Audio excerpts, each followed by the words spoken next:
মতিন ওই ইংরেজি বাচ্চা ইংলিশ কি মনে করো গ্রামে থাকি বলে ইংরেজি বুঝি না শোন প্রত্যেকটা বিষয়ে 33 মার্ক পায় আমি ম্যাট্রিক পাস করছি ইংলিশ শুনতে হলে আমার কাছে শোনো মাইন্ড ইওর ল্যাঙ্গুয়েজ হ্যাঁ ভাই আমার কিছু না করে কি করছে সোহাগ এই সামনে এই সোহাগ সোহাগ করে এমন করে চিৎকার চেঁচামেচি করতেছো যেন সোহাগ তোমার এই তুমি এখানে লুকা লুকা কি দেখতেছো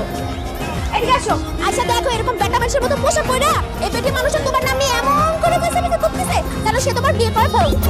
সারপ্রাইজ আপনি কেন জীবনে প্রথম দেখেন এই আমাকে প্রথম দেখছো মানে ফার্স্ট টাইম করতেছো আমার সাথে অভিনব একটা ব্যাগ থেকে বের করে দেখাবো কে কে প্রথম দেখছে অভিনব না